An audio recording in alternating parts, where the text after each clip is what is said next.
Kita sama-sama mengucap basmalah. Bismillahirrahmanirrahim. Masih melanjutkan sedikit ya, juz 11 yang apa itu Jumat yang lalu ada file di tengah yang diloncati. Perhitungannya kan ini yang lalu yang dibahas dari angka 99 melibatkan 18, 81, 90 dan 198. Sekarang dari 68-nya. Al-Qalam itu surah ke-68. Al-Qalam tanpa lam, tanpa al, tanpa alif lam, itu nilainya juga 68. Itu ini juga dihitung tersendiri. Nah, kita masuk di sini.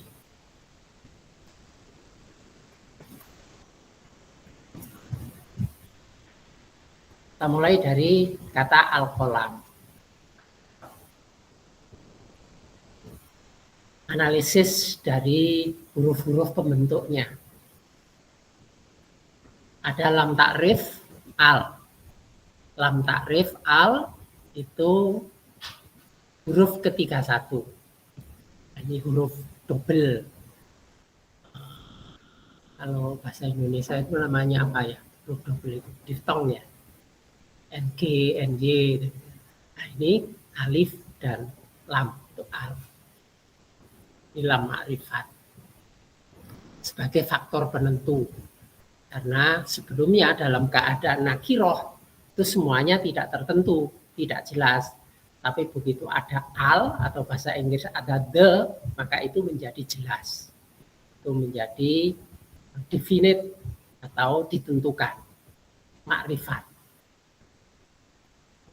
Nah, karena itu fungsi al itu sebagai penentu. Siapa yang menentukan? Sang penentu yang utama itu ya Allah. Allah sebagai penentu. Jadi dalam Al-Qalam yang dibahas aspek-aspek kekuatan atau positifnya pada Jumat yang lalu, nah itu harus tidak lepas dari sang penentu yaitu Allah. Dan itu kenapa? Kalau gerakan kolam itu mengikuti siapa yang menulis, kan kolam itu tidak bisa bergerak sendiri. Apakah ia masuk kepada tinta atau tidak, kemudian dituliskan atau tidak, dituliskan dengan lembut, halus, indah, ataukah cepat, tebal atau tipis, itu semuanya bergantung pada yang menggerakkan. Yang menggerakkan ini yang menentukan. Nah, harusnya penentu bagi juz 11 untuk menyuarakan kebenaran, untuk menyampaikan informasi, untuk menyampaikan gagasan-gagasan, itu hendaknya tidak pernah lepas dari sang penentu yaitu Allah. Tapi untuk langsung ke Allah itu kan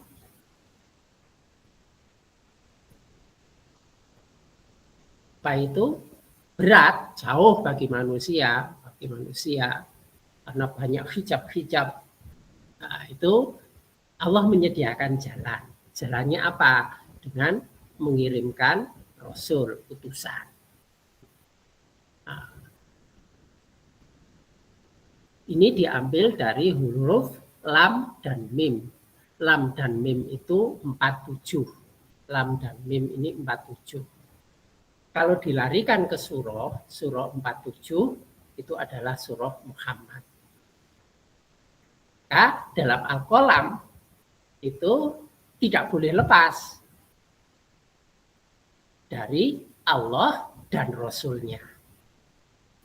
Karena itu keutamaan juz 11 kalau Al-Qalam itu menjadi kekuatan, maka apa yang dituliskan, apa yang dituangkan, gagasan-gagasan, idenya, apa yang didakwahkan, apa yang dipropagandakan, apa yang diinformasikan, semuanya itu tidak boleh lepas dari Allah dan Rasul-Nya.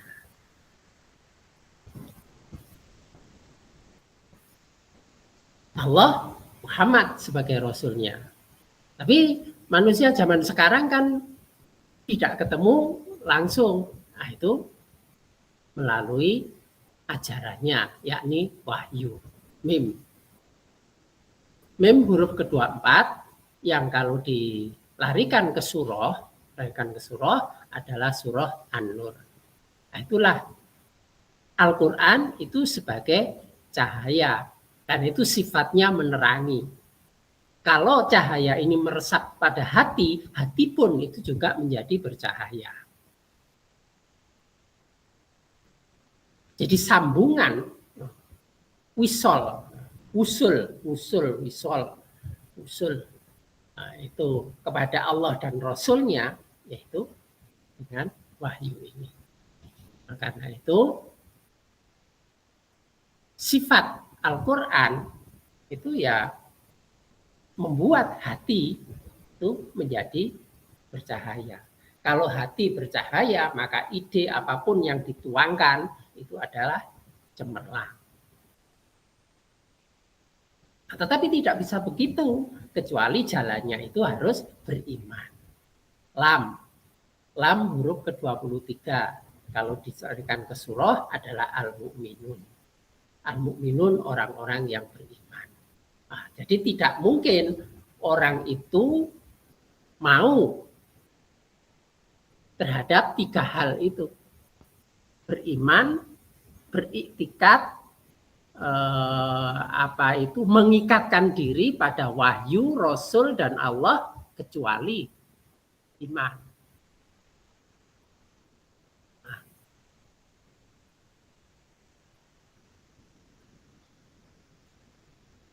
Karena itu 4 komponen, 4 hal ini, orang yang beriman, kemudian ia mengimani wahyu, Rasul, dan Allah,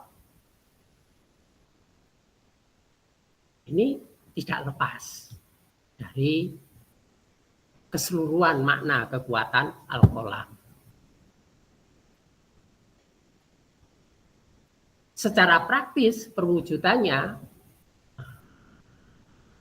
praktis pragmatiknya itu bagaimana? Itu dituangkan pada atau jalurnya medianya adalah lewat qaf.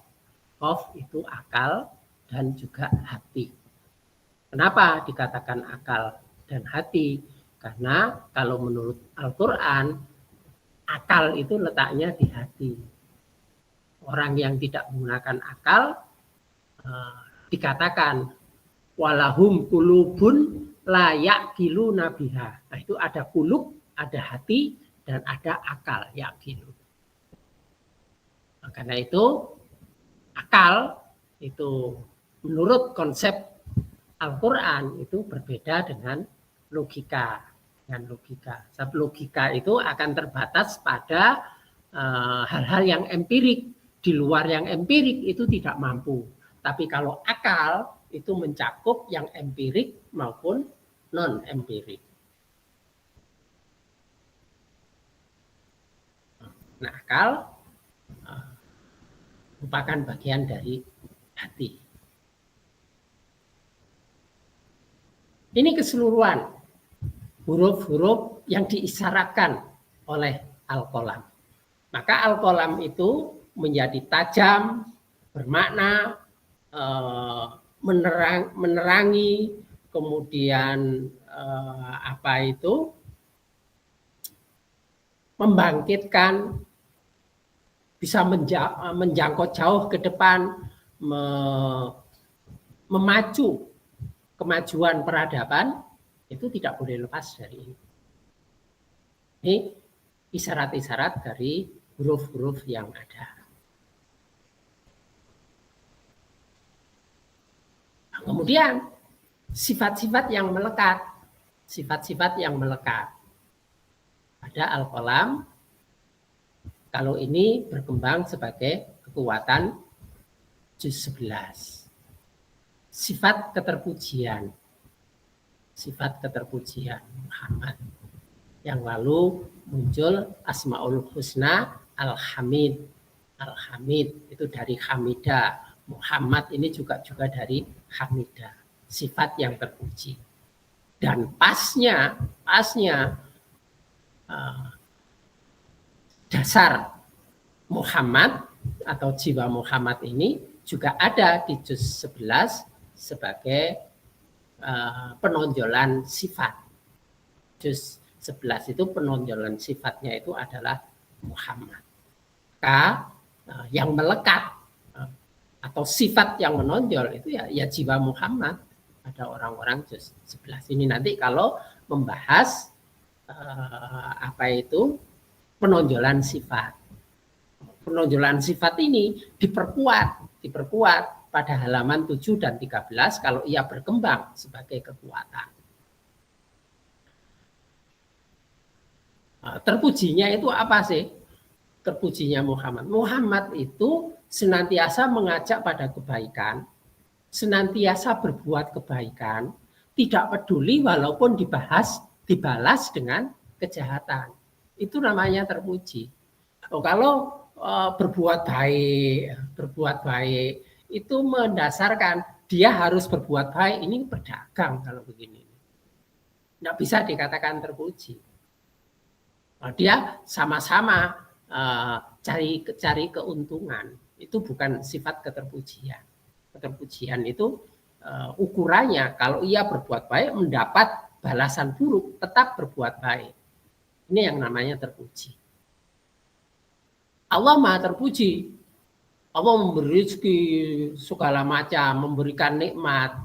Tapi dibalas dengan manusia dengan caci maki, olok-olok, mendustakannya. Tapi Allah tetap memberi. Itu Maha terpujinya Allah. Nah, Rasulullah menyerap sifat itu, sifat keterpujian itu diwujudkan seperti itu. Dia menyampaikan kebaikan, mengajak kebaikan, menyantuni orang, berbuat ramah baik, dibalas dengan keburukan. Itu tidak mengubah watak dasarnya untuk senantiasa berbuat baik.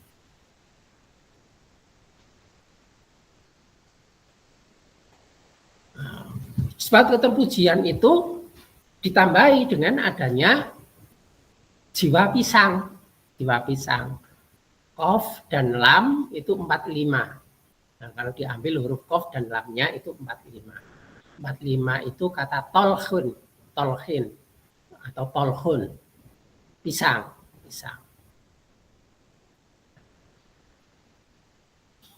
Pisang itu pohon yang luar biasa iktibarnya karena dia punya prinsip tidak pernah menyerah dan tidak pernah berhenti sebelum dia itu bisa menyumbangkan atau memberikan manfaat bagi lingkungan sekitarnya. Karena itu berapa kali pisang itu dipotong, dia tetap tumbuh. Kecuali kalau dia sudah menghasilkan buah. Kalau sudah menghasilkan buah, dipotong, maka dia mati. Ini jiwanya seperti itu. Jadi tekadnya itu seperti itu. Di mana saja ingin memberikan manfaat bagi sekitarnya.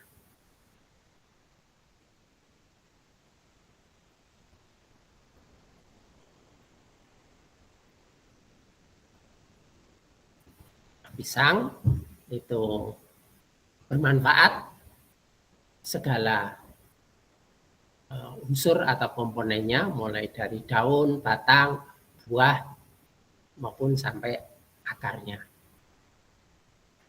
Kemudian al huruf ketiga 1. Kalau dilarikan ke surah itu surah 31 Luqman. Luqman itu adalah ahli hikmah. Maka dia punya sifat yang bijak. Punya sifat bijak penuh hikmah. cerdas itu tidak cukup. Cerdas itu tidak cukup. Cerdas itu harus berada di bawah sifat bijak.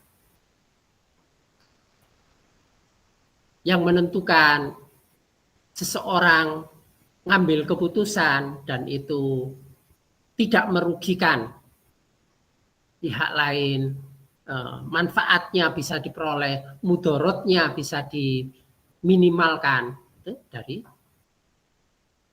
sikap bijak.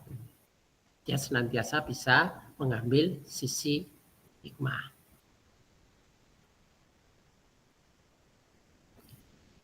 Lalu al dan mim, sifat kepemurahan. Sifat kepemurahan. Surah 55 itu Ar-Rahman. Surah 55 itu Ar-Rahman. Rasulullah itu terkenal sifat kepemurahannya. Sampai dikatakan dalam hadis, apalagi di bulan Ramadan itu seperti angin. Nah, simbolnya akan seperti itu. Sehingga apa yang diperoleh itu enggak terlalu lama berada di rumah Rasulullah, akan segera disalurkan. Sampai Rasulullah itu pernah sholatnya itu cepat-cepat, enggak berani mengatakan terganggu dalam sholatnya ya. Kalau kita itu mungkin terganggu dalam sholatnya, tapi apa yang terjadi pada Rasulullah? Tapi Rasulullah itu pernah mempercepat sholatnya. Pernah mempercepat sholatnya. Yang membuat sahabat itu heran. Kenapa tiba-tiba Rasulullah itu sholatnya itu kok cepet-cepetan. Nah, ternyata apa? Rasulullah dalam sholatnya itu ingat bahwa ada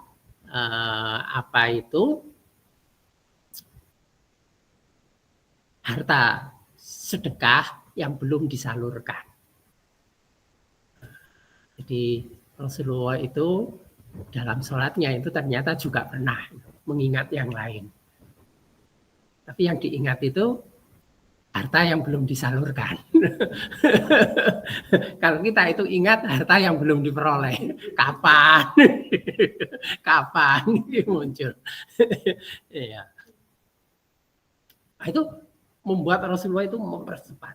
Itu di satu sisi menunjukkan betapa kesejahteraan orang itu sangat utama. Sehingga Rasulullah sampai mempercepat sholatnya. Nah, punya alasan ya, kapan-kapan sholat agak cepat. dan merasa aman kalau kemudian muncul pikiran yang macam-macam waktu sholat. Karena Rasulullah sempat muncul pikiran di luar sholat. Mak ya bedanya itu. Kemudian al dan lam itu 54. Surah 54 itu Al-Qamar. Rasulullah itu dikatakan anta badrun. Orang Arab, orang Madinah menjulukinya salah satu ia adalah laksana bulan purnama. Al-Qamar, bulan purnama. Sifatnya indah, menerangi, menyalurkan cahaya tanpa menimbulkan panas. Kan ada orang menerangkan tapi bikin hati panas. Kalau itu ada, sampai kadang ada jamaah yang protes itu, sampai itu khutbah kok yang marah-marah terus. itu yang khotibnya itu akhirnya menjadi tambah marah. Iya, itu kejadian betul itu, teman saya itu. Jadi karena mengikuti berkali-kali akhirnya mendekati itu setelah Jumatan. Kenapa Bapak itu kalau khutbah kok marah-marah terus, tambah dimarahi dia. Memberikan penerangan tapi membuat hati orang menjadi panas.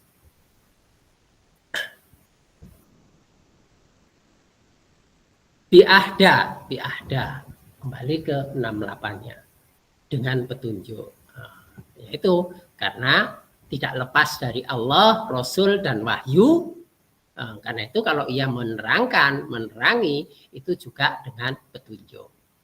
Ada yang tidak saya masukkan di sini, al dan qaf. Al dan qaf. Itu tersirat atau terangkum pada menerangi dengan petunjuk ini. Tapi kalau mau dihitung tersendiri juga boleh saja. Nanti juga saya tunjukkan. Tapi saya ingin menegaskan sampai sini dulu, sampai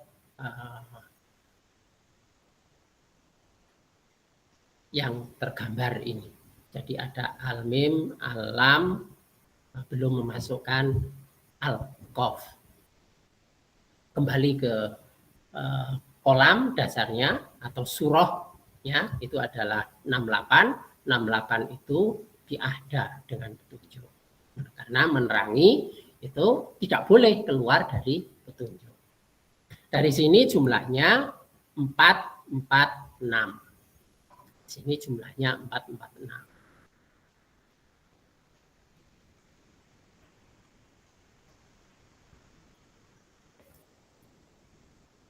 Ini surah 44 ayat 6. Rahmatam mir rabbik. Rahmatam mir rabbik. Itu semua sebagai rahmat dari Rabbmu, dari Tuhanmu. Itulah rahmat yang disediakan. Tapi yang namanya rahmat ini sifatnya potensial. Bisa saja ia berkembang bagus, maka ia tumbuh sebagai kekuatan. Innahu wasamiul alim. Sesungguhnya dia maha mendengar, lagi maha mengetahui. Nah, nanti Allah akan melihat rahmat yang diberikan itu tumbuh dengan baik ataukah tidak. Khususnya pada orang juz 11. Namun, rahmat yang luar biasa itu bisa tertutupi. Jadi 68 kalau diure kan menghasilkan 14, 48, 48 itu 62. Tertutupi. Hulf. Tertutupi.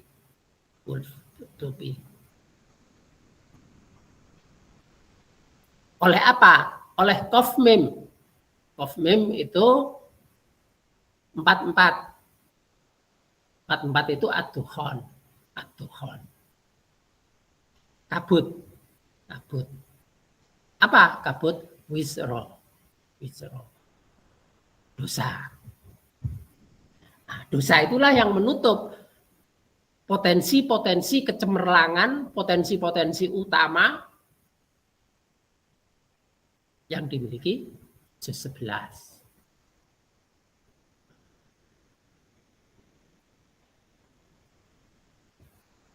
Nah, tapi sesuai dengan watak kabut. Kabut itu sifatnya menutupi. Tapi dia juga bisa tebal, juga bisa tipis. Dia tidak selamanya menetap. Dia bergerak. Nah, karena itu suatu saat juga bisa kembali menghilang kabutnya. Nah, itu artinya dosa-dosanya luntur. Kalau semakin tebal menunjukkan dosanya itu semakin banyak juga. Nah, sifat dosa itu menutupi, ia sebagaimana kabut.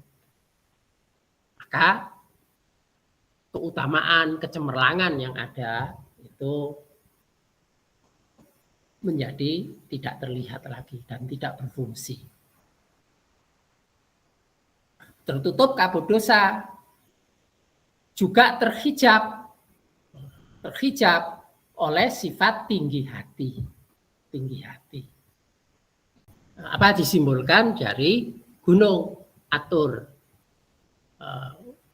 Atur gunung itu bisa menunjukkan sisi yang utama, yang mulia.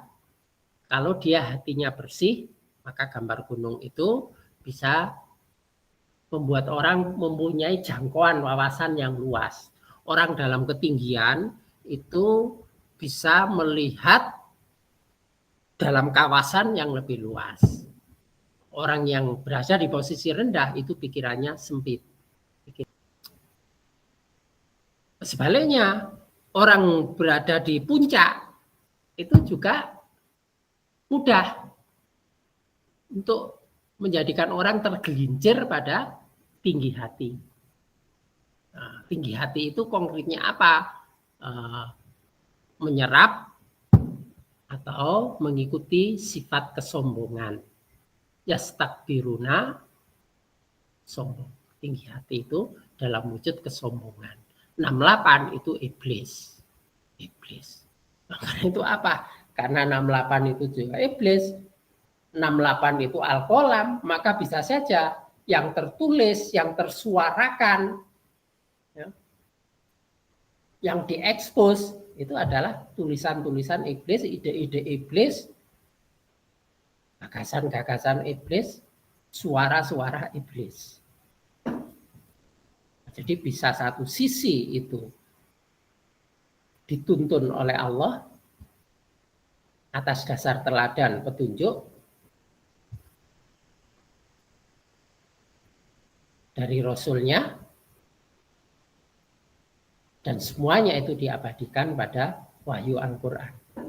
Tapi sisi lain, Al-Qalam juga bisa menyuarakan suara yang sebaliknya. Nah, itu kalau ada kesombongan. Nah, hijab, itu pembatas yang lebih kuat daripada sekedar kabut. Sekedar kabut. Karena itu, jadi ibarat kalau kabut itu ya awan yang mudah bergerak. Tapi kalau hijab ini seperti tembok. Tidak mudah dihancurkan. Karena itu apa? Sombong itu lebih menghambat dan lebih berat daripada dosa. Dosa itu mudah bagi Allah untuk mengampuni, tapi kalau terhijab kesombongan gitu, kalau nggak benar-benar luntur, ya Allah tidak akan berkenan. Sampai ada yang dalam hadis dikatakan tidak akan mungkin masuk surga ketika ditemukan ada sebesar zarah kesombongan. Tidak tahu kita bisa bersih dari itu atau tidak. Rasanya sulit kecuali Allah memberikan rahmatnya. Nah, sehingga potensi itu menjadi mati. Potensi fitrahnya itu menjadi mati. Fayamutu, maka matilah mereka. Fayamutu, maka menjadi mati. Yang mati itu apa? 13 titik. Titiknya 13 berarti 26. 26 itu potensi. Maka fayamutu itu artinya potensi fitrahnya mati. Dosa dan kesombongan. Dosa dan kesombongan. Wis dosa, sombong pisan wis klop. Ya, kalau dosa terus merasa kecil hati, takut itu kan masih lebih baik itu. Itu mas dosa tapi saya nantang. Parah itu. Jadi kalau menyimpang juz 11 itu keadaannya seperti itu. Mas dosa isi nantang.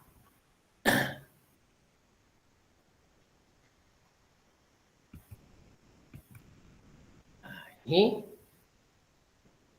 potensi-potensi yang mati itu apa? Potensi robbani. Potensi robbani.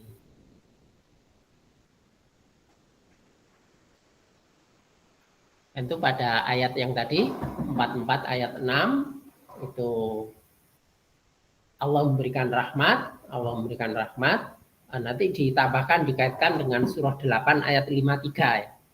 Surah 8 ayat 53. Bahwa tidaklah Allah itu memberikan nikmat kemudian diubahnya kecuali orang yang mendapat nikmat itu yang mengubahnya. Jadi rahmat itu secara spesifik wujud nikmat itu bisa menjadi laknat karena manusia yang mengubah nikmat yang Allah berikan itu. Ada surah 8 ayat 53. Di situ menggunakan kata nikmat itu bagian dari rahmat.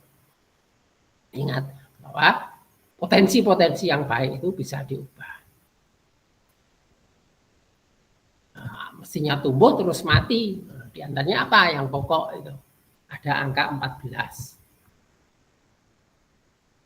Robun, potensi robbani. potensi robbani.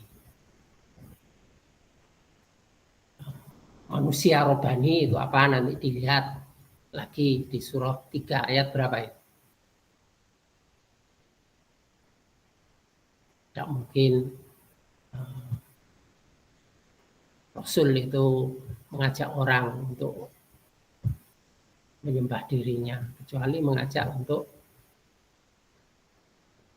menjadi robbaniyun. Kenapa? Karena ia senantiasa mempelajari Al-Quran dan mengajarkannya. Prinsip berpegang pada prinsip kebenaran, hak berpegang pada prinsip kebenaran. Nah, potensi-potensi ini menjadi mati. Dan kebaikan, khairon, kebaikan. Juga 62 surah Jum'ah, simbol dari kebersamaan, berada pada jamaah. Nah, juz 11 itu punya potensi yang kuat untuk suka bersama, kelompok bersama jamaah. Nah, kalau kemudian ada juz 11 kok suka menyendiri, itu tanda potensi kebersamaannya itu mati.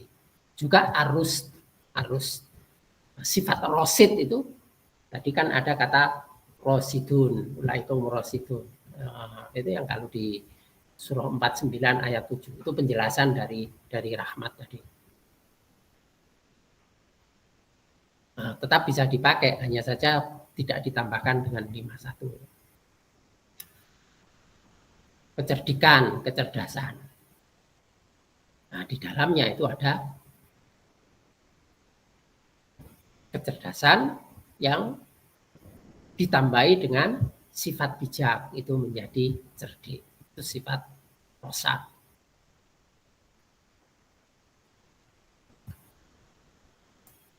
Kalau begini keadaannya, maka jumlahnya menjadi 782. Mulai dari tertutupi tadi itu, setelah 446 tertutupi, nah itu sampai hilangnya potensi-potensi ini, jumlahnya 782.